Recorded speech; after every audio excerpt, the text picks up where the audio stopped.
Okay, let's dive right into this explainer. There is this massive cultural hype right now surrounding a historic asset migration making all the headlines. If you follow economic trends at all, you've absolutely heard the phrase the great wealth transfer, right? It's almost always framed as this totally guaranteed monumental shift in economic power that's going to reshape society. But today, we're cutting through all that noise. We want to ask one absolutely crucial question. How much of that $100 trillion plus great wealth transfer is actually going to survive? We're going to break down the myth versus the reality, strictly using the economic data to see what's actually happening beneath the surface. $124 trillion. That's the staggering figure CNBC recently projected is going to be passed down over the coming years. Honestly, it's an almost incomprehensible amount of money. To put that into perspective for you, that is literally enough cash to buy out the entire United States stock market, multiple times over. Naturally, this has everyone in the financial industry and the public hyper-focused. I mean, it sounds like an unstoppable tidal wave of guaranteed prosperity heading straight for the next generation, doesn't it? But, well, here is the real reality check, and it's the core focus of what we're looking at today. How much of that $100+ trillion will actually survive the transfer? It's so easy to get fixated on that massive starting number, especially if you're anticipating a windfall yourself. But moving money from one generation to the next, it's rarely a clean jump. The reality of wealth transmission is way, way more complex than just securely wiring funds from one bank account to another. Section 1, the broken links of wealth. So wealth absolutely does not cascade neatly down the family tree. Instead, it decays, and it decays rapidly. Federal Reserve data reveals this fascinating phenomenon known as broken links. Picture a family building a massive financial foundation over their lifetime. You'd probably expect that foundation to support descendants indefinitely, right? Well, actually, only 39% of inheritance recipients even plan to leave a substantial bequest for their own next generation. And it gets crazier. By the time we reach the third generation, a mere 13% of households are still sitting on inherited grandpa wealth. And the fourth generation, it drops off a cliff to just 5%.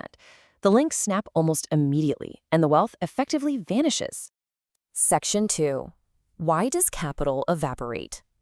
When we see family capital vanish so completely by those third and fourth generations, our minds usually jump straight to a classic cultural myth, right?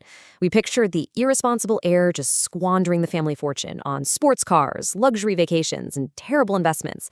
It's that cinematic stereotype we all know. But the reality? It's far less scandalous and honestly far more structural. The economic literature actually points to deeper systemic frictions that are baked directly into the very mechanics of how wealth ages and transfers. Threat 1. Precautionary drawdowns. Instead of leaving a guaranteed legacy locked safely away in some vault somewhere, many retirees are forced into what economists call precautionary drawdowns. Basically, this means they're actively draining their own capital to self-insure against late-life longevity and totally unpredictable medical risks. People are living longer than ever before, which is wonderful, but the exorbitant costs of late-life care, assisted living, and specialized medical treatments, that is actively cannibalizing the exact same assets that were originally intended for the next generation. So, in economic terms, bequests actually behave as luxury goods. Think about it this way. You wouldn't buy a luxury yacht before paying your rent or buying groceries for the week, would you? Obviously not. Similarly, retirees only leave a financial legacy if they have an excess of wealth left over after securing their own survival and funding those medical needs.